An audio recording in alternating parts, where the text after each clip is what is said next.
Hello, good morning, good afternoon, good evening, whatever time it is, wherever you are in the world as you are seeing this video. I am posting it in time for October 9th where I am.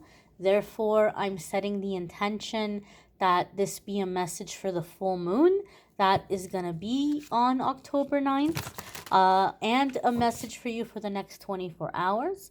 So whenever you happen to see this message, hopefully it'll be a message that may resonate for you or may be coming for you as it's meant to. So we're going to connect and see what messages are coming up. If you are an October 9th baby, happy birthday to you.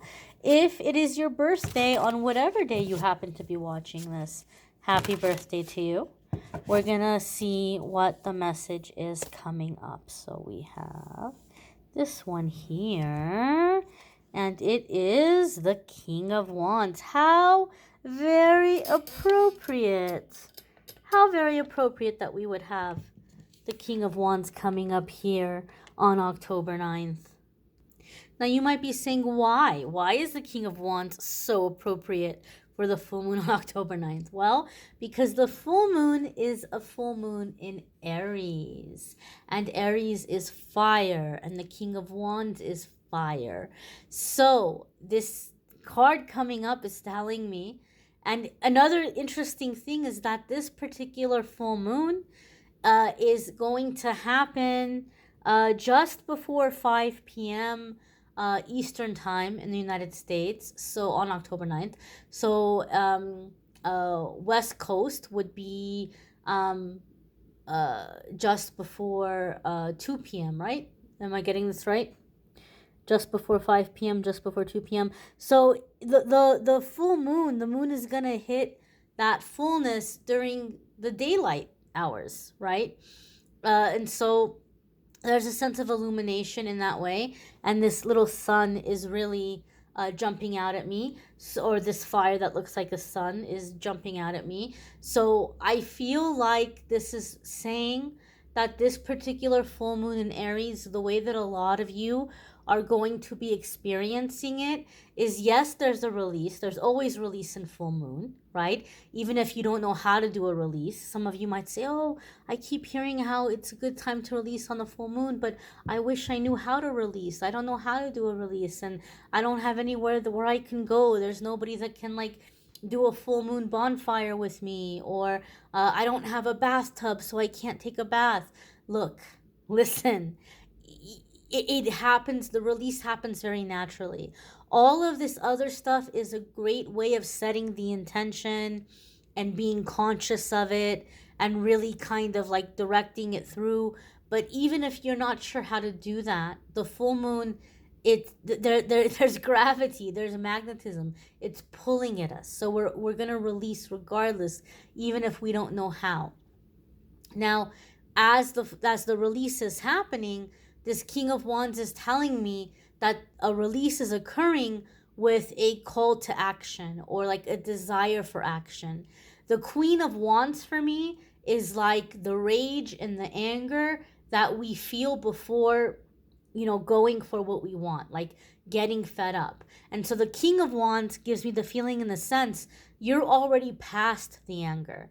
Like you're already over it. Like you've already been frustrated. You've already gotten angry, and now you're like, I don't even have time to be angry. Now I want action. Now I want change. Now I'm taking the steps that I need to take to improve my circumstances and to improve my life. Now, the King of Wands is also a really great problem solver. He's really good at coming up with solutions to difficult problems. He's really good at coming up with ideas and ways to make money and business, and he is successful. He's successful thanks to nobody else, because he's very much the self-made man. All of his success he did on his own. Nobody gave it to him. He didn't get any special breaks. He didn't get anybody, saying, oh, here's a car. Oh, here, let me help you with your college payments. Oh, here, let me give you money to invest in your business. He didn't have those opportunities. He built from the ground up, and he became successful. And a lot of you are in this energy now where you're like, you know what? I haven't been able to depend on people. I haven't been able to count on people. Nobody's given me that big break. Nobody's invested in me, but I'm investing in myself. And I'm going to be happy. And I'm going to be successful. And I'm going to see progress. And I'm going to see abundance. And I'm going to see success. So there's that drive, there's that ambition, there's that drive, there's just going for it. Like now is the time to go for it. And so I feel like a lot of you are coming into a time of great change. I also feel like even if you're typically a fearful person and you're like, oh, I wish I had courage, or I'm just too scared to believe in myself, or I'm just too scared to do things in a different way, I feel like that fear all of a sudden is gone, and you have the courage finally. And when I say the fear is all of a sudden gone, sometimes we feel an emotion as we're releasing it. For example, if we were releasing anger, that might come in with a time where we feel agitated. Ooh, we feel angry. Like the anger is up at the surface as we're releasing it. And sometimes that can happen with fear. As we're releasing fear, we may feel tremendous fear as we're getting it out of our system. But something about these lions are jumping out at me that makes me feel like in the blink of an eye, that fear is gone. You're releasing it without feeling it.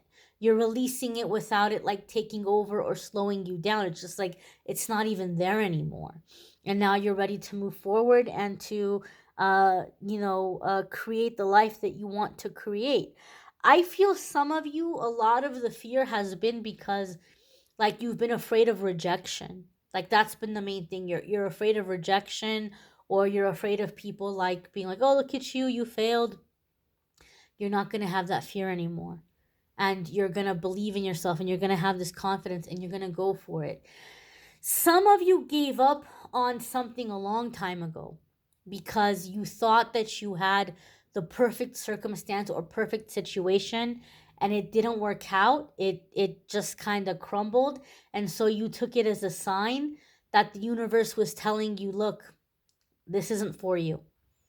You're not meant to do this. And that's why things crumbled, or that's why things fell apart. That's why the money didn't come through, or that's why the relationship ended, or the person flaked on you and decided not to move forward with you. It's like all of these things are coming up that you're telling yourself, okay, this was a sign from the universe to give up on this because my boyfriend or girlfriend and I didn't work out, or my marriage ended in divorce, and that's who I was going to do this with, and that's like that was a perfect person for this project or this idea or this change in my life, or my best friend flaked on me, or my business partner flaked on me, or I thought I was going to get an investor, they didn't come through. And so you're like, okay, that was a sign from the universe that just give up on this isn't for you. And what you're realizing, I feel like there's an epiphany.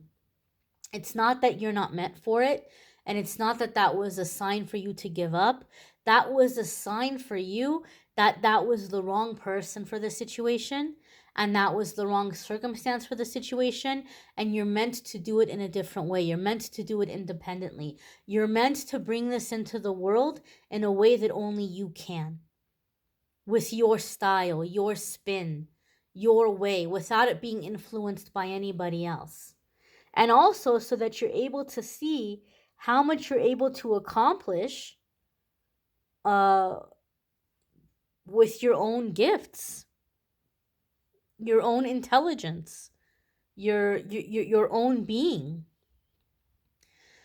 There's a sense of philanthropy with the King of Wands, so there may also be a sense of like wanting to do outreach, wanting to be charitable. Maybe some of you are wanting to help a certain demographic or a certain community. Maybe some of you are wanting to reach out and to help young people in some way, kind of like mentor them or take them under your wing. But this is a time of success. And one thing I want to say, and this has been coming to me through meditation, um, I don't know if you guys recall, but just before the pandemic hit, I kept getting like this visual. I kept getting this visual of people moving and like changing spaces geographically. Like there were going to be huge influxes of people going from one area to another area.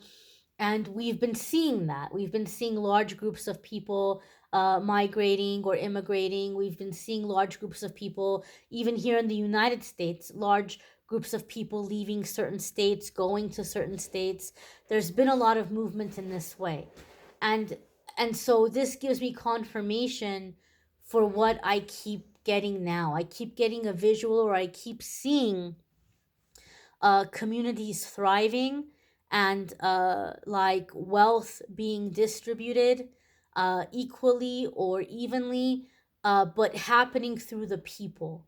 As I feel like people are going back to kind of like the old days, right? Where people are building up their communities through small businesses, and like employing people in that community, mentoring, teaching people in that community, investing into that community, right? Like they say, oh, my business has been good, so let me help out this school and donate to the local school, or let me do this or let me do that. So I keep getting a feeling or a sense of like people coming into success, people coming into abundance, and putting it into the community and building up the community. And so I feel that sense and that vibe here with this King of Wands. Like a lot of you are going to be able to have abundance coming in, and you're putting this blessing into ways of building up. Whereas maybe in the past, we would have thought, oh my gosh, when I get all this money, when my blessing comes in, I'm gonna, buy a house for my parents, and I'm gonna buy a car for my best friend, and I'm gonna do this and I'm gonna do that. And we have all of these ideas of ways that we're gonna be generous. And maybe some of you may do things like that, right? And I'm not saying you shouldn't do things like that, but a lot of you are shifting your attention to who can I really help, right? And some of you are thinking, man, like there are kids out there who are orphans. They're growing up in orphanages. Or there are kids out there who, don't have role models that they can look to. They don't have guidance. Or you might be thinking that, there's people that they don't understand anything about money, or how money works, or like whatever it might be, and you're wanting to reach out and you're wanting to help a certain group of people so that they're not struggling, so that they're not lost, so that this blessing is going somewhere where it's really needed, right? You might think, my best friend doesn't need a brand new expensive car. Maybe I can take that money and I can do something charitable with it, or I can do it in a way that is building up the community, or helping a group of people that really need help, that aren't getting help because nobody till now has figured out how to make money off of them, right? So a lot of the ways in which you're being generous may be shifting to building up what's around you, versus like the ego generosity, where it's like, look what I bought this person, and look what I bought that person. So some of you may be coming into this shift as well. You may want to check out your weekly forecasts if you haven't already. Those are linked in the description. Love readings for October are linked in the description. If you would like to schedule a private reading with me, there's a link in the description that will take you to my scheduling page, calendly.com/amethystangelite, and you can schedule a private reading with me there. I thank you all for watching, liking, sharing, commenting, subscribing. I hope you all have a fabulous, fabulous day ahead, and I hope you'll come back and check out tomorrow's message as well. Happy full moon, my darlings. Bye.